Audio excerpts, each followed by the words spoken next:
Hello, everyone. Welcome to Wally Global. Today is May 10th, 2025.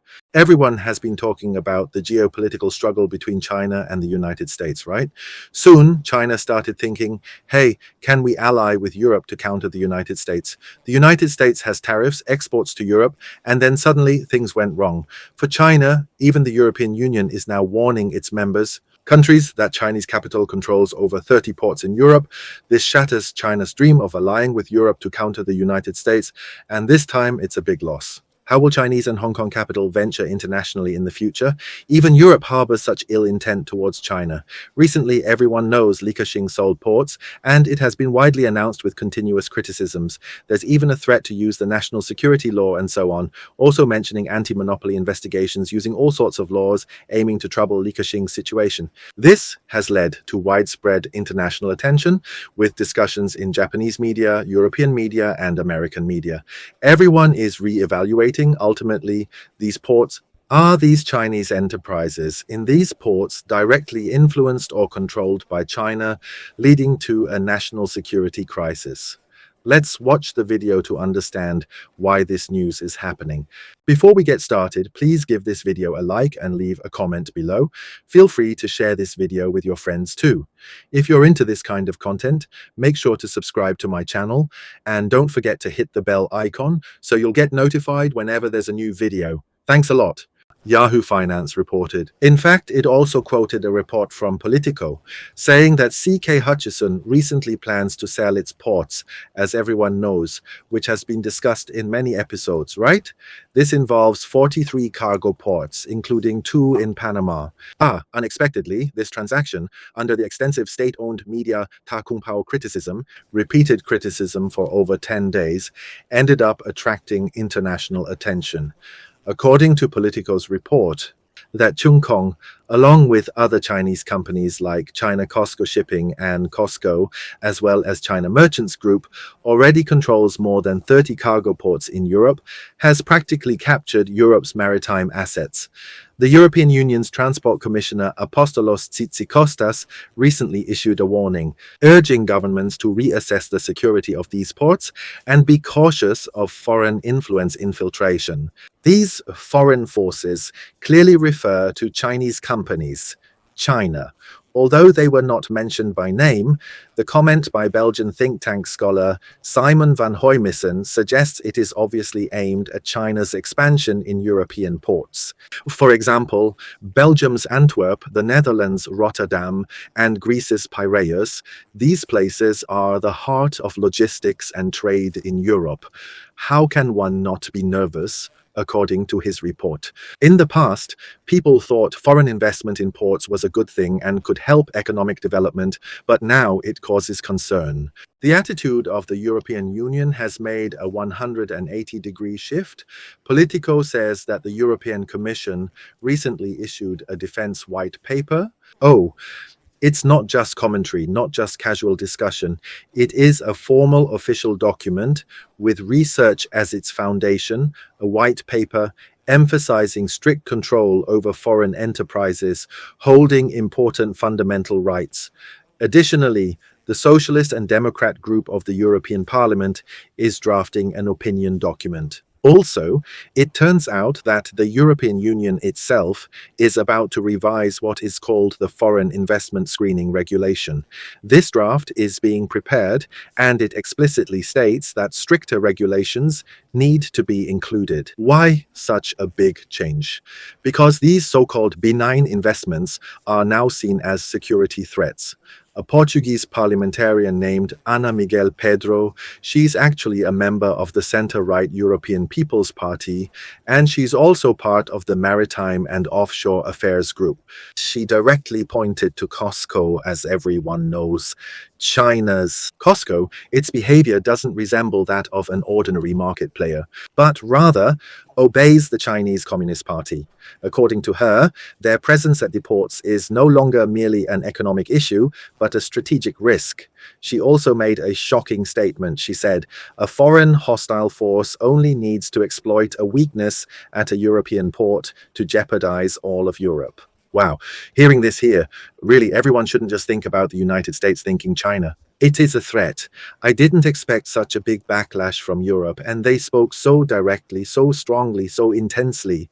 China is in big trouble this time, and with so many companies overseas, what can be done? Li Ka-shing has already stirred up the city, trying to uproot and find those other Chinese-funded enterprises. All right.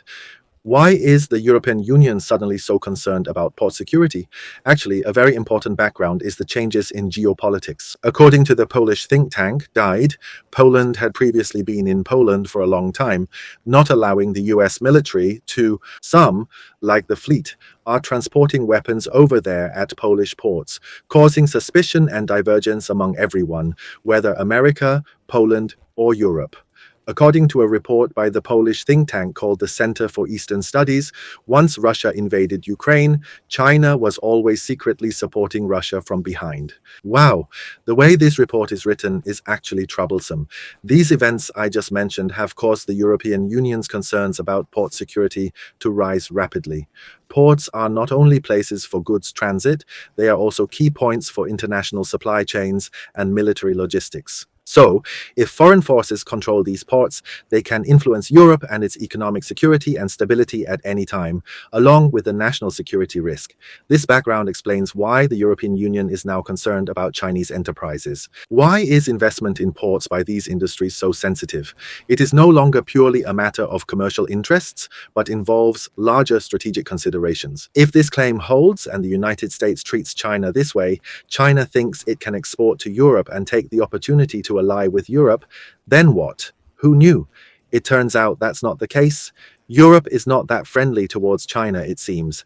Now, speaking about this matter, another reason is the controversy over CK Hutchison selling ports. This March, CK Hutchison announced plans to sell 43 ports, as everyone knows, including 14 ports in Europe, with a total value of $230 billion US. The buyer is led by the BlackRock Group, which includes Italy's group, one of the leading companies in the world. This transaction came under pressure from US President Trump as he demanded that the Chinese company involved withdraw from the Panama Canal. Who would have thought, in March, it hit a snag? Reportedly, Beijing intervened, making the transaction uncertain about whether it is obstructed or seemingly still ongoing. But the Hong Kong state-backed newspaper Ta Kung Pao has been high-profile in its criticism for days, and the official website of the Hong Kong and Macau Affairs Office has continuously published related reports. This has led international media, as you can see, everywhere to report on this issue, including Japanese and American media, causing everyone to have doubts. Is Beijing manipulating things, one might wonder? Thinking back to February this year, the Hong Kong government even supported CK Hutchison and the US Secretary of State Rubio, because at that time he questioned whether China was interfering with these Hong Kong-listed companies and the Hong Kong government's intervention. At that time, the Hong Kong government even defended, questioning Rubio's statement, saying, "What? The Special Administrative Region government has never interfered in the business operations of Hong Kong companies." It seems that now the actions of Li Ka-shing companies are really under a lot of pressure. These actions not only affect CK Hutchison as a company, but also cause Europeans and politicians to start questioning. The start of Chinese enterprises buying, selling, and operating, are these really purely business decisions? Also, there's the involvement of the government and state media using, as Ta Kung Pao said, the national security law, which changes things. We don't think there's a problem yet. How? The main issue is that others like Europe feel there is a problem, so how do we really explain it to them? It's truly hard to make things clear like this. So, will the Ta Kung Pao's bombardment turn into shooting themselves in the foot? Now it's troublesome. Not only the United States is targeting China, now even Europe is doing the same, the European Union too. Wow! How to counter so many countries? No matter how powerful, it's troublesome, isn't it? The Hutchison Ports acquisition incident actually reminded other European countries to be more vigilant. Particularly, like in Poland, CK Hutchison has been operating at the container terminal called Gdynia for over 20 years. It has been years, but Gdynia is not just a trade port, it is also a naval base in Poland, home to docks and elite naval special forces. Just imagine, if the operations of the container terminal have issues, they might potentially manipulate the military logistics and defense operations of the European Union or even NATO. According to reports from Politico, the Polish government has now classified the Gdynia port as important infrastructure and is requiring operators to cooperate with the government on security. These examples truly serve as a warning, indicating that control over ports is not only closely related to economic and national defense security. Then it's really troublesome. If this situation arises, how can Chinese enterprises expand globally?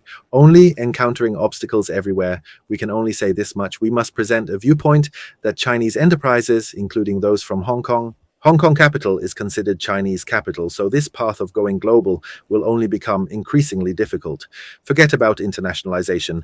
Even buying ports has turned into such a controversy, not only attracting the attention of the European Union, but also reminding everyone of Li Ka-shing's other businesses in Europe. For example, Li Ka-shing in the United Kingdom. Recently, it really got bigger, and the UK and the US reached an agreement. Originally, the Labour Party was pro-communist China, pro-China, and everything seemed great. Turning to the EU, then turning again, that's the UK. So, is China seemingly over? Who knew? Wow. It turns out that the UK, this grants the United States a so-called review and veto power over Chinese investments. Wow. So, the United States can decide whether China's investments in the United Kingdom involve national security or similar actions. This is just the beginning. Will overseas investments by Chinese enterprises face similar suspicion, countermeasures, and obstruction one after another? Originally, China might have been thinking about aligning with Europe against the United States, but this has turned into just a dream, or perhaps just dreaming. But now it seems that even the European Union has a very high level of caution towards China, not weaker than the United States.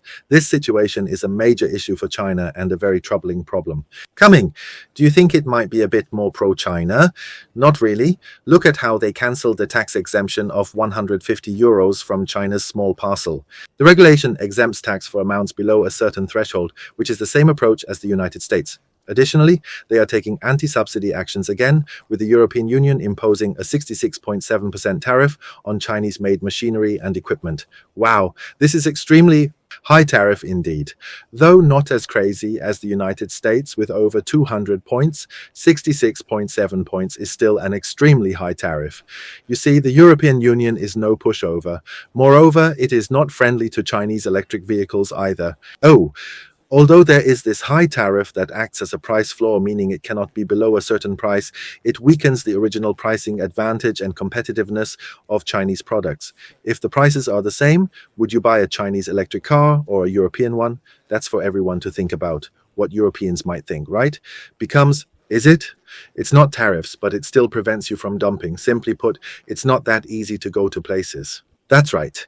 Today, we've talked about how the CK Hutchison Group's port acquisition controversy turned from a commercial transaction into an international political focus, leading Europe to issue warnings to its allies or member states. Since the escalation of the Russia-Ukraine war, geopolitical tensions, the Polish warning to Chinese enterprises facing overseas challenges, the West, Europe, and other countries, the United States, they think ports are not only places for the import and export of goods, but also chessboards for international games. And I believe China also thinks so. If not then, would not do such a thing, meaning Li Ka-shing buying a port is so tense, right?